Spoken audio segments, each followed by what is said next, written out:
Depot থেকে পর্যাপ্ত তেল না পাওয়ায় বুধবার সকাল থেকে সাময়িক বন্ধ রাখা হয়েছে রাজধানীর অধিকাংশ ফিলিং স্টেশন। ঘণ্টার পর ঘণ্টা লাইনে দাঁড়িয়েও তেল না পেয়ে ক্ষোভ প্রকাশ করছেন গ্রাহকরা। এদিকে রাজধানীর বিভিন্ন ফিলিং স্টেশন ঘুরে তেলের খোঁজ নিচ্ছেন জ্বালানি মন্ত্রী। প্রয়োজনের অতিরিক্ত তেল না নিতে গ্রাহকদের প্রতি আহ্বান জানান তিনি। হিমেলের রিপোর্ট।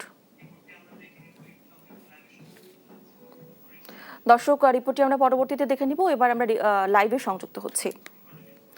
দর্শক, রাজধানী পেট্রোল পাম্পের পরিস্থিতি জানাতে যুক্ত হচ্ছেন সহকর্মী হিমেল। হিমেল, পেট্রোল পাম্পে যানবাহনের চাপ কেমন দেখছেন? জ্বালানি সংকট রয়েছে কিনা জানাবেন।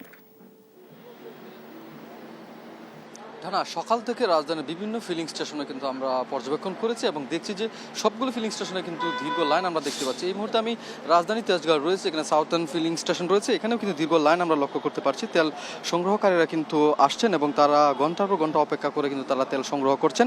তবে এই স্টেশনটি কিন্তু রাত থেকে বন্ধ ছিল, দুপুর 12টা থেকে আসলে তারা তেল দেওয়া শুরু করেছে। এখানকার কর্তৃপক্ষ তারা যেটি বলছেন যে ডিপো থেকে আসলে তেল সংগ্রহ করতে পারেননি এবং পরিমাণে কম সংগ্রহ করতে পেরেছেন, যার কারণে আসলে গত রাত থেকে আসলে তাদের এখানকার যে তেল মজুদ ছিল সেটি আসলে বন্ধ হয়ে যায়। তারপর থেকে কিন্তু আসলে এই স্টেশন ঘিরে এসে আসলে গ্রাহকদের আসলে তারা তেল দিতে পারেনি। তবে দুপুরে তারা তেল সংগ্রহ করে আবারও কিন্তু তারা তেল দেওয়া শুরু করেছেন।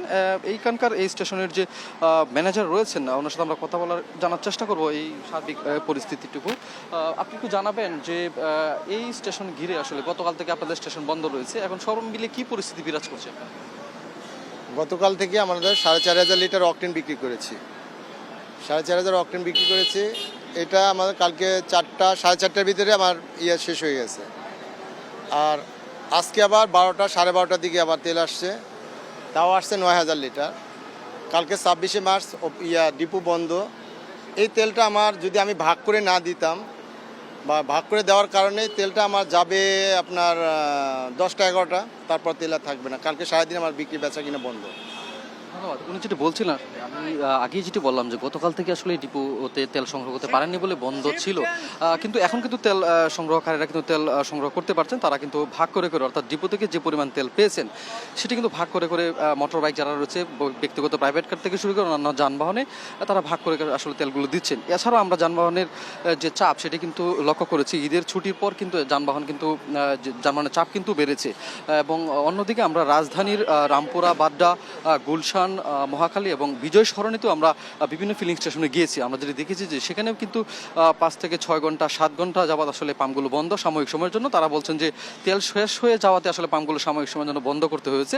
পুনরায় আসলে ডিপো থেকে তেল সংগ্রহ করে তারা আসলে তেল সরবরাহ করছেন। এদিকে ঘন্টার পর ঘন্টা দাঁড়িয়ে থাকার যে গ্রাহকরা রয়েছেন তারা আসলে বেশ ক্ষোভ প্রকাশ করেন। তারা বলছেন সরকারের পক্ষ থেকে বলা হচ্ছে যথেষ্ট পরিমাণ তেল মজুত রয়েছে এবং সরবরাহ রয়েছে, কিন্তু আসলে তারা সেই পরিমাণ মতো কিন্তু তেল পাচ্ছেন না, সেরকমটা কিন্তু বলছেন গ্রাহকরা। অন্যদিকে আপনি জানেন যে আজ কিন্তু জ্বালানি মন্ত্রী কিন্তু বিভিন্ন জায়গায় কিন্তু পর্যবেক্ষণ করেছেন এবং বিভিন্ন তেল স্টেশনে কিন্তু গিয়েছেন এবং যারা তেল সংগ্রহ করছে তাদের সাথে কথাও বলে যায়। তিনি যেটি বলেন যে তেলের সরবরাহ ঠিক আছে এবং দাম কিন্তু এই পরিস্থিতিতে এখনো বাড়ানো হয়নি। তবে একটা আহ্বান কিন্তু তিনি জানিয়েছেন। তিনি যেটি বললেন যে যার যতটুকু তেল আসলে প্রয়োজন ততটুকু তেল যেন আসলে সংগ্রহ করে, এরকম একটি পরিস্থিতি যেহেতু বিরাজ করছে। এবং অন্যদিকে পাম্প অ্যাসোসিয়েশন বলছে কিন্তু তেলের সরবরাহ কিন্তু যথেষ্ট পরিমাণ রয়েছে। তবে সব মিলে আসলে রাজধানীতে যারা তেল সংগ্রহ করতে এসেছেন তাদের কিন্তু বেশ ক্ষোভ আমরা দেখতে পেয়েছি এবং বিভিন্ন জায়গায় কিন্তু মাইকিং করে তেল দেওয়া বন্ধ রয়েছে, কতক্ষণ যাবৎ বন্ধ রয়েছে সেই দিক নির্দেশনা কিন্তু দিচ্ছেন।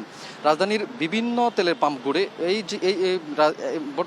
রাজধানীর বিভিন্ন তেলের পাম্প ঘুরে তেজগাঁও থেকে এই ছিল জ্বালানি তেলের সর্বশেষ তথ্যটা। না